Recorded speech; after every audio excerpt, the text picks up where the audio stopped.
ಮೂಡ ಹಗರಣ ಖಂಡಿಸಿ ಸರ್ಕಾರದ ವಿರುದ್ಧ ಬಿಜೆಪಿ ನಾಯಕರು ಇವತ್ತು ಬೀದಿಗೆ ಇಳಿದಿದ್ರು. ಸಿಎಂ ಸಿದ್ದರಾಮಯ್ಯ ಅವರ ಪತ್ನಿಯ ಹೆಸರು ಕೇಳಿಬಂದಿರುವಂತದ್ದು ವಿಪಕ್ಷ ಬಿಜೆಪಿಗೆ ಸಹಜವಾಗಿ ಒಂದು ಅಸ್ತ್ರ ಆಗಿದೆ. ಸ್ವತಃ ಸಿಎಂ ಪತ್ನಿ ಹೆಸರು ತಳುಕು ಹಾಕಿಕೊಂಡಿರುವುದರಿಂದಾಗಿ ಬಿಜೆಪಿ ನಾಯಕರು ಬೀದಿಗಿಳಿದು ಪ್ರತಿಭಟನೆ ನಡೆಸಿದ್ರು. ಸಿಎಂ ನಿವಾಸಕ್ಕೆ ಮುತ್ತಿಗೆ ಹಾಕೋಕು ಯತ್ನಿಸಿದ್ರು. ಪ್ರತಿಭಟನೆ ವೇಳೆ ತಳ್ಳಾಟ ನೂಕಾಟ ನಡೆಯಿತು.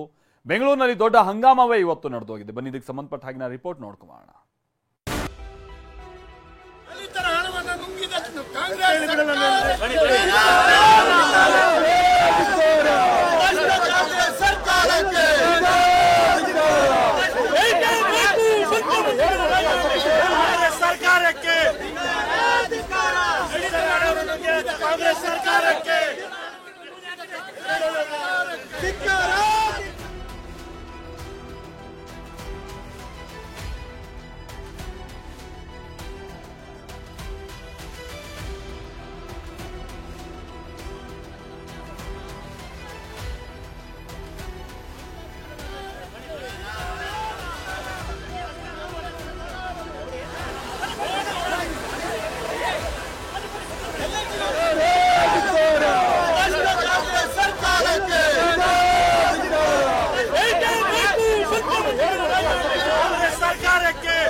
ಪಾರ್ಟಿಯ ಸರ್ಕಾರ ಸಿದ್ದರಾಮಯ್ಯನವರು ಡಿ.ಕೆ. ಶಿವಕುಮಾರ್ ನೇತೃತ್ವದ ಸರ್ಕಾರ ಬಂದು 1 ವರ್ಷ 1 ತಿಂಗಳಾಗಿದೆ.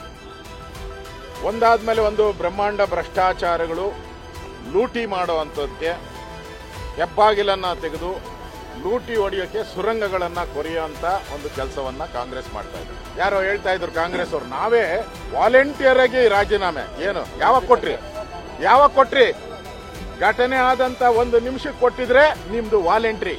ನಮ್ಮ ಹೋರಾಟದ ಫಲವಾಗಿ ಬಿಜೆಪಿ ವಿಜೇಂದ್ರ ಅವರು ನಾವು ಎಲ್ಲ ಹೋರಾಟ ಮಾಡಿ 3ನೇ ಹಂತದ ಹೋರಾಟ ಮಾಡಿದ ಮೇಲೆ ನಾವು ಯಾವಾಗ ರಾಜಭವನದ ಬಾಗಿಲು ತುಳಿದ್ರಿ ಅವಾಗ ನಿಮ್ಗನ್ಸ್ತು, ಇದು ಬಹಳ ಅತಿರೇಕಕ್ಕೆ ಹೋಗುತ್ತೆ, ಮುಖ್ಯಮಂತ್ರಿಗಳ ಬುಡಕ್ಕೆ ಬರುತ್ತೆ ಅಂತ ರಾಜೀನಾಮೆ ಕೊಟ್ರಿ. ಇದು ಬಿಜೆಪಿ ಹೋರಾಟದ ಫಲವಾಗಿ ಮೊದಲ ವಿಕೆಟ್ ಬಿದ್ದಿದೆ.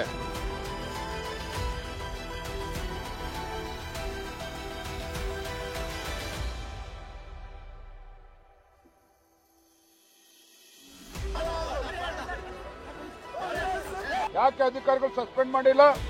ಇವ್ರ ಬುಡಕ್ಕೆ ಬರುತ್ತೆ, ಸಚಿವರ ಬುಡಕ್ಕೂ ಬರುತ್ತೆ, ಮುಖ್ಯಮಂತ್ರಿಗಳ ಬುಡಕ್ಕೂ ಬರ್ತದೆ. ಅಷ್ಟು ದೊಡ್ಡ ಭ್ರಷ್ಟಾಚಾರ ನಡೆದಿದೆ. ಸ್ವತಃ ಮುಖ್ಯಮಂತ್ರಿಗಳ ತವರು ಇವತ್ತು ಮೂಡಾದಲ್ಲಿ ಮೈಸೂರು ಅಭಿವೃದ್ಧಿ ಪ್ರಾಧಿಕಾರದಲ್ಲಿ 4,000 ಕೋಟಿಗೂ ಹೆಚ್ಚು ಮೊತ್ತದ ದೊಡ್ಡ ಹಗರಣ ಇವತ್ತು ಬಯಲಿಗೆ ಬಂದಿದೆ.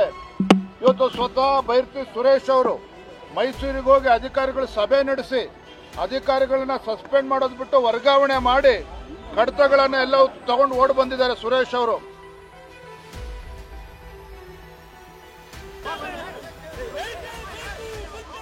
ಸನ್ಮಾನ್ಯ ಮುಖ್ಯಮಂತ್ರಿಗಳಾಗಿರುವಂತಹ ಸಿದ್ದರಾಮಯ್ಯನವರೇ ನೇರವಾಗಿ ಇದರಲ್ಲಿ ಭಾಗಿಗಳು, ನೇರವಾಗಿ ಅವರ ಒಂದು ನಾಯಕತ್ವ, ಅವರೇ ಮುಂಚೂಣಿಯಲ್ಲಿದ್ದು ಮುಂದಾಳತ್ವವನ್ನು ತಗೊಂಡಿದ್ದಾರೆ ಅಂತ ಬಹಳ ಸ್ಪಷ್ಟವಾಗಿ ಇವತ್ತವರ ಇಲಾಖೆಯ ಅಧಿಕಾರಿಗಳು ಕೋರ್ಟ್ ಅಲ್ಲೇನೆ ಅಫಿಡವಿಟ್ ಅನ್ನು ಕೊಟ್ಟಿದ್ದಾರೆ.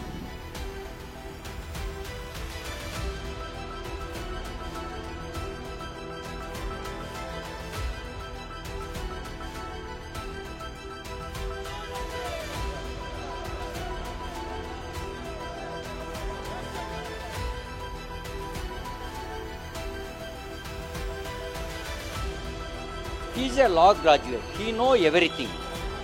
He know the fact. ಅವ್ರಿಗೆ ಗೊತ್ತಿದೆ ಸತ್ಯ ಏನು ಅಂತ. ಆದರೂ ಕೂಡ ಲಾಭದ ಆಸೆಗೆ ಸತ್ಯವನ್ನು ಮುಚ್ಚಾಕುವ ಸಂಚು ಮಾಡ್ತಿದ್ದಾರೆ. ನಮಗಿರೋ ಪ್ರೈಮರಿ ಇನ್ಫಾರ್ಮೇಷನ್ನು 3,000ಕ್ಕೂ ಹೆಚ್ಚು ನಿವೇಶನಗಳನ್ನು ಈ ರೀತಿ ನಿಯಮಬಾಹಿರವಾಗಿ ಹಂಚಿಕೆ ಮಾಡಿದ್ದಾರೆ.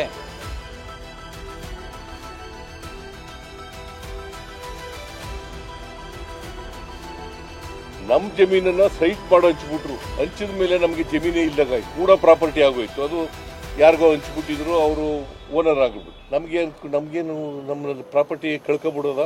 ಅದಕ್ಕೆ ಮೂಡಾದವ್ರಿಗೆ ಕೇಳೋದು, ನಿಮಗೆ 50-50 ಕೊಡ್ತೀವಿ ಅಂತ.